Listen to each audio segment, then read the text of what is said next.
ગુજરાતમાં સ્થાનિક સ્વરાજની ચૂંટણી પહેલા જ પડઘમ વાગવા માંડ્યા છે। આ જ સમયે ડાંગમાં આહવા અને ભાજપના કાર્યકરો કોંગ્રેસમાં જોડાતા ભાજપને મોટો ફટકો પડ્યો છે। ધારાસભ્ય વિજય પટેલના વિસ્તારમાં આ ઘટના બની છે। ડાંગ જિલ્લાના સ્થાનિક સ્વરાજની ચૂંટણીના પડઘમ વાગ્યા છે ત્યારે રાજકીય પક્ષોમાં ચૂંટણીનો ઘમઘમાટ થવા લાગ્યો છે। ભાજપ, કોંગ્રેસ અને આમ આદમી પાર્ટીના બધા જ 26 એપ્રિલના રોજ યોજાનારી ચૂંટણીની તૈયારીમાં લાગી ગયા છે। ડાંગ જિલ્લામાં પણ ચૂંટણીનો ધમધમાટ તૈયારી ચાલી રહી છે।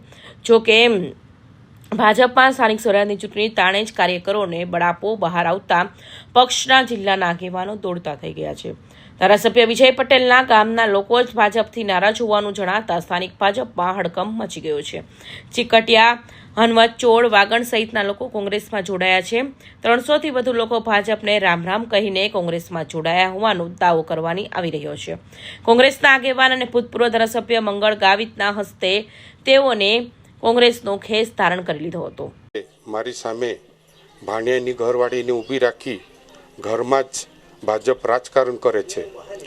આ એક ખૂબ દુઃખદ વાત છે મારા માટે, પણ હું આ સીટ પર લડીને જીતી બતાવીશ એવી હું ખાતરી આપું છું અને હું આવનારો દિવસોમાં લોકોની સમસ્યા હું હલ કરીશ।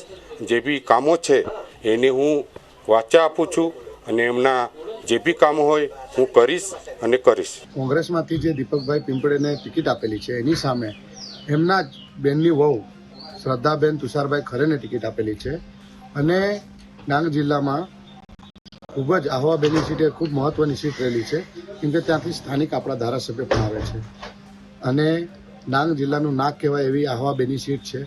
એ સીટ મામાની સામે એમની જ વહુ જે છે ભાણિયાની વહુ એ ખૂબ જ જંગી બહુમતીથી જીતશે। સ્થાનિક સ્વરાજની ચૂંટણી સમયે જ ભાજપને બીજું કંઈ જ નહીં પણ તે જ લોકોની નારાજગી ભારે પડી શકે છે। આના પગલે જિલ્લા ભાજપ સફાળું જાગી ઉઠ્યું છે। પક્ષમાં ઉઠેલી અસંતોષની આ લહેરની નોંધ પણ મોકલવામાં આવી છે। સ્થાનિક કાર્યકરો કોંગ્રેસમાં જોડાવાના કારણે આ વખતે ડાંગ જિલ્લામાં ભાજપને ફટકો પડે તો આશ્ચર્ય નહીં થાય। કોંગ્રેસમાંથી ભાજપમાં આવીને પાછા કોંગ્રેસમાં જઈને સક્રિય બનેલા મંગળ ગાવિત એક પછી એક ગામડાઓના કોંગ્રેસ તરફેણમાં કરી રહ્યા છે। તેથી ભાજપ માટે આ ફટકો મોટો નીવડી શકે છે। આમ આ વખતની સ્થાનિક સ્વરાજની ચૂંટણી ભાજપ માટે આ વિસ્તારમાં મોટો પડકાર બની શકે તેમ છે। તેણે વિરોધના વાતાવરણ વચ્ચે પણ તેમનું કમળ ખીલવાનું છે। કૌશિક પટેલનો report, Hind TV news, Surat.